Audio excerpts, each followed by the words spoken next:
Hello दोस्तों, स्वागत है आप सभी का आज के इस नए वीडियो में। आज हम आपको पाइथागोरस प्रमेय को समझाएंगे। तो चलिए दोस्तों, वीडियो को शुरू करते हैं और समझ लेते हैं पाइथागोरस प्रमेय को। अगर मैं आपसे ये कहूँ कि जो दो बिंदुओं के बीच की दूरी का सूत्र होता है उसी को हम पाइथागोरस प्रमेय कहते हैं, तो आप यकीन नहीं करोगे। तो चलिए मैं आपको समझाता हूँ कि कैसे दो बिंदुओं के बीच की दूरी का जो सूत्र होता है वही पाइथागोरस प्रमेय होता है। यहाँ पर देखिए दो बिंदु हैं ए और बी। इनमें से देखिए पहला होता है एक्स अक्ष और दूसरा होता है वाई अक्ष। यहाँ पर भी पहला होता है एक्स अक्ष और दूसरा होता है वाई अक्ष। ठीक है। अब यहाँ पर हम x1 कर देंगे और x2 हो जाएगा, y1 और y2 हो जाएगा।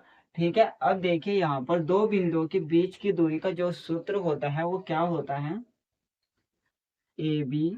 यानी हम क्या करेंगे, यहाँ से लेकर यहाँ तक की दूरी को निकालेंगे जिसको हम डी से दर्शाते हैं। ठीक है। तो ए बी बराबर, इसका फॉर्मूला क्या होता है, x2 माइनस एक्स वन का whole square plus y2 minus y1 का होल स्क्वायर और इस पूरे का हो जाएगा रूट। ठीक है।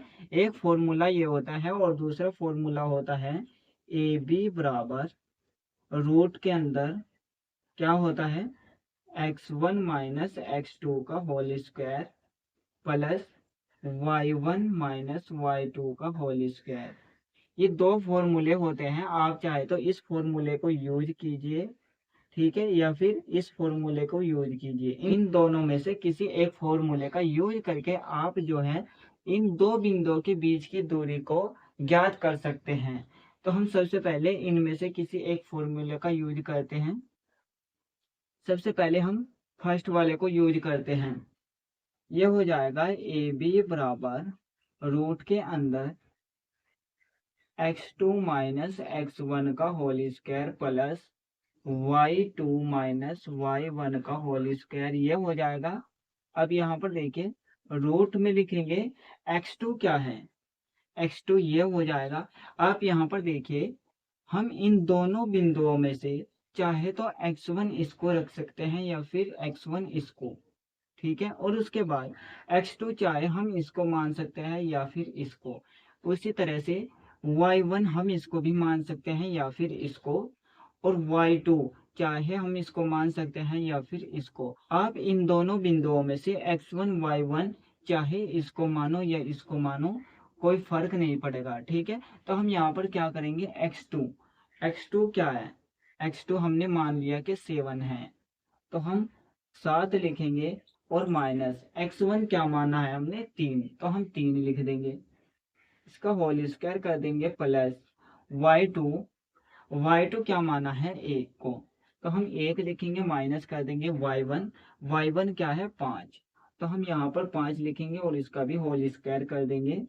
रूट में क्या आएगा, यहाँ पर देखिए पहला चिन्ह प्लस का और दूसरा चिन्ह माइनस का है, तो हम संख्याओं को घटा देते हैं। यानी हम क्या करेंगे, बड़ी संख्या में से छोटी संख्या को घटाएंगे। जब हम 7 में से 3 को घटाएंगे तो 4 आएगा। ठीक है। और इसका होल स्क्वायर हो जाएगा प्लस, यहाँ पर पहला चिन्ह प्लस का और दूसरा चिन्ह माइनस का है, तो हम संख्याओं को घटा देते हैं। तो हम क्या करेंगे, बड़ी संख्या में से छोटी संख्या को घटाएंगे। 5 में से 1 को घटाएंगे तो 4 आएगा, तो हम यहाँ पर 4 रखेंगे। अब यहाँ पर देखिए इन दोनों संख्याओं में कौन सी संख्या बड़ी है, 5, और इसका चिन्ह कौन सा है, माइनस का, तो हम यहाँ पर माइनस का चिन्ह भी लगाएंगे और इसका होल स्क्वायर कर देंगे। इसी तरह से यहाँ पर देखिए 7 जो संख्या है वो बड़ी है और इसका चिन्ह है प्लस का, तो हम यहाँ पर प्लस का चिन्ह लगाएंगे और इसका भी होल स्क्वायर कर देंगे। ठीक है। अब ये हो जाएगा 4 स्क्वायर। 4 स्क्वायर का ये मतलब है कि 4 जो संख्या है उसको हमें गुणा में 2 बार लिखना है। ये हो जाएगा 4 गुणा 4 और ये हो जाएगा 16, 4 चौक 16, तो हम यहाँ पर 16 लिख देंगे प्लस -4 का होल स्क्वायर। इसका क्या मतलब है, -4 का होल स्क्वायर। इसका ये मतलब है कि -4 जो संख्या है वो 2 बार गुणा में लिखी हुई है, -4 और गुणा में है -4। ठीक है। तो यहाँ से हमारे पास क्या आएगा, 4 चौक 16 हो जाएगा 16। ठीक है, अब देखिए माइनस और माइनस प्लस, तो हम गुणा में चिन्ह को लेते हैं, तो माइनस माइनस प्लस हो जाएगा, तो यहाँ पर प्लस का चिन्ह लगाएंगे, तो ये आ गया 16। अब हम इन दोनों को जोड़ देंगे, तो 16 और 16 हो जाएगा 32। अब हमें क्या करना है, 32 के गुणनखंड करने हैं। 32 के गुणनखंड करेंगे, सबसे पहले 2 से करेंगे। अगर हम 2 का पढ़ा 16 बार पढ़े तो 32 आ जाएगा। अगर हम 2 का पढ़ा 8 बार पढ़े तो 16 आ जाएगा। अगर हम 2 का पढ़ा 4 बार पढ़े तो 8 आ जाएगा। अगर हम 2 का पढ़ा 2 बार पढ़े तो 4 आ जाएगा। अगर हम 2 का पढ़ा 1 बार पढ़े तो 2 आ जाएगा। तो हमारे पास 32 के गुणनखंड क्या है, 2 2 2 2 2, यानी 2 जो है 5 बार हमें लिखना है गुणा के अंदर। तो हम यहाँ पर लिखेंगे 2 को 5 बार गुणा में, 1 2 3 4 5। ठीक है, इतना हो गया। अब यहाँ पर देखिए जो संख्या 2 बार गुणा में लिखी हुई है उसको हम क्या करेंगे, इस वर्गमूल के चिन्ह से बाहर कर देंगे। तो यहाँ पर 2 2 बार लिखा हुआ है और 2 दोबारा फिर से 2 बार लिखा हुआ है, तो हम क्या करेंगे, इसमें से एक को लेंगे 2 और गुणा में हो जाएगा, इनमें से एक को लेंगे। ठीक है, और यहाँ पर देखिए जोड़ा नहीं बना हुआ, तो हम गुणा करेंगे और रूट में 2 को कर देंगे। ठीक है, 2 गुणा 2 हो जाएगा 4 और रूट में आ जाएगा 2, यानी कि 4 रूट 2। तो हमने यहाँ पर पहले वाले से सोल्व किया था, तो ये क्या आया, 4 रूट में 2। ठीक है, पहला आंसर ये हो गया। अगर हम दूसरे मेथड से इसको सोल्व करें तो क्या आएगा, यहाँ पर देखिए ए बी बराबर में क्या है, रूट x1 माइनस x2 का whole square plus y1 minus y2 का होल स्क्वायर, ये हो जाएगा। यहाँ पर देखिए x1 क्या है, x1 3 है, तो हम रूट में 3 लिखेंगे, और माइनस x2 क्या है, x2 7 है, तो हम यहाँ पर 7 कर देंगे और इसका कर देंगे होल स्क्वायर प्लस y1 क्या है, y1 है 5, तो हम 5 लिखेंगे, माइनस y2 क्या है, y2 1 है, तो हम यहाँ पर 1 करेंगे और इसका होल स्क्वायर कर देंगे, रूट में लिखेंगे, यहाँ पर प्लस का चिन्ह है और यहाँ पर माइनस का, तो प्लस माइनस माइनस होता है, यानी हम संख्याओं को घटाएंगे, बड़ी संख्या में से छोटी संख्या को घटाना है। जब हम 7 में से 3 को घटाएंगे तो 4 आएगा। यहाँ पर देखिए सबसे बड़ी संख्या इन दोनों में कौन सी है, 7, और इसका चिन्ह कौन सा है, माइनस, तो हम यहाँ पर माइनस का चिन्ह लगा देंगे और होल स्क्वायर कर देंगे। प्लस, पहला चिन्ह प्लस का और दूसरा चिन्ह माइनस का है, तो हम क्या करते हैं, संख्याओं को घटा देते हैं। तो 5 में से 1 को घटाएंगे तो 4 आएगा, और यहाँ पर देखिए इन दोनों में बड़ी संख्या 5 है और इसका चिन्ह है प्लस का, तो हम यहाँ पर प्लस का चिन्ह लगाएंगे और इसका होल स्क्वायर कर देंगे। ठीक है, -4 का होल स्क्वायर, इसका मतलब होगा कि ये 16 है, यानी कि 4 चौक 16 हो जाएगा, और माइनस माइनस मिलके प्लस हो जाएगा, प्लस का चिन्ह लगाएंगे, ये आ जाएगा 4 चौक 16, 16 और 16 हो जाएगा 32। अब हम इसके गुणनखंड करेंगे, तो ये आएगा हमारा 4 रूट में 2, यानी जब हमने पहले मेथड से किया और दूसरे मेथड से किया तो हमारा आंसर सेम ही आया, ये हो जाएगा 4 रूट में 2। तो अब आप ये समझिए कि दो बिंदुओं के बीच की दूरी का जो सूत्र होता है, यानी जब हम दो बिंदुओं के बीच की दूरी को निकालते हैं, उसी को हम पाइथागोरस प्रमेय किस तरह से कह सकते हैं। यहाँ पर देखिए अगर मैं एक ग्राफ बनाऊं, इस तरह का ग्राफ बनेगा, ठीक है, ये हो जाएगा एक्स अक्ष और ये हो जाएगा वाई अक्ष। ठीक है, और यहाँ पर 0 हो जाएगा, यहाँ पर हम 1-1 सेंटीमीटर ले लेंगे। ठीक है, और इस तरफ भी हम 1-1 सेंटीमीटर लेंगे।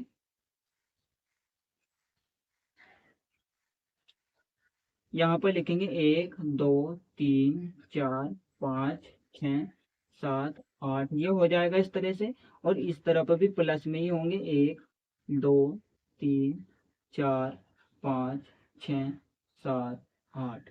ठीक है, इस तरह से हो गया।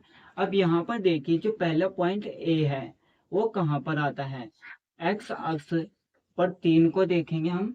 एक्स अक्ष पर हमें 3 तक जाना है, यानी कि यहाँ तक जाना है। और अब देखिए वाई अक्ष पर कहाँ तक जाना है, 5 तक। वाई अक्ष पर हमें जाना है 5 तक, ठीक है, 5 तक जाना है। और यहाँ पर 3 तक। तो अब हम क्या करेंगे, इन दोनों लाइनों को मिला देंगे और देखेंगे कि ये लाइंस कहाँ पर जाकर मिलती हैं। तो ये जो लाइन है यहाँ पर इस पॉइंट पर आकर मिलेगी। तो ये ही पॉइंट हो जाएगा 3 और 5 का, यानी ए पॉइंट हो जाएगा यहाँ पर इस जगह। यानी एक्स अक्ष हो जाएगा 3 और वाई अक्ष हो जाएगा 5। ठीक है। अब दूसरे पॉइंट को देखते हैं कहाँ पर आता है।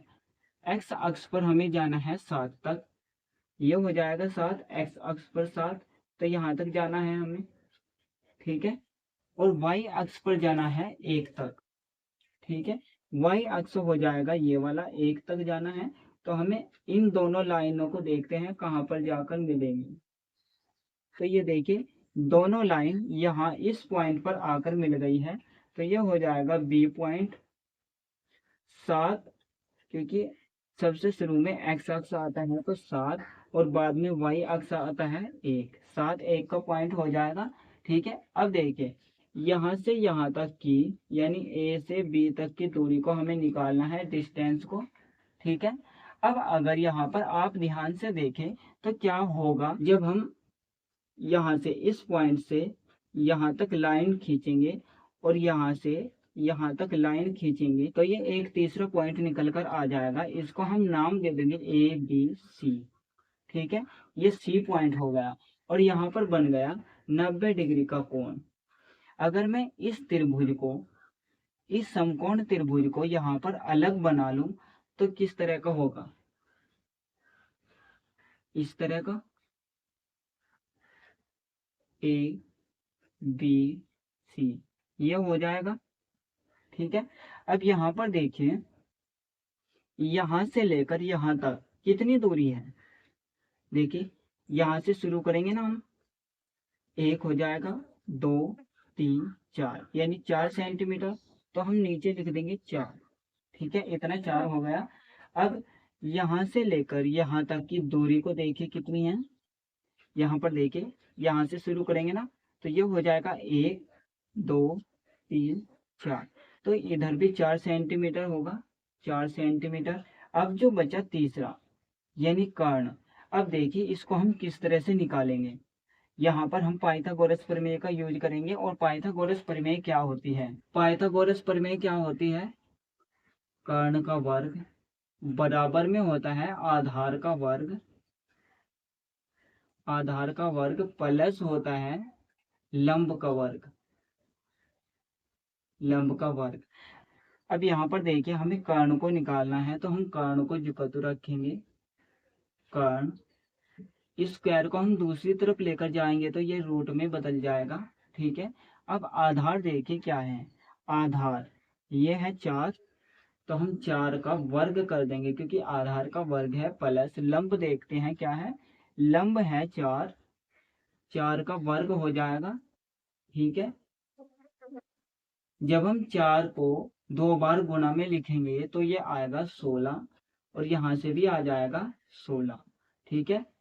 16 और 16 हो जाएंगे 32 और जब हम 32 के गुणनखंड करेंगे तो हमारे पास क्या आएगा, 4 रूट में 2 आ जाएगा। यानी इस तरह से भी, इस तरह से भी जो हमारा आंसर आया 4 रूट 2 ही आया, ठीक है।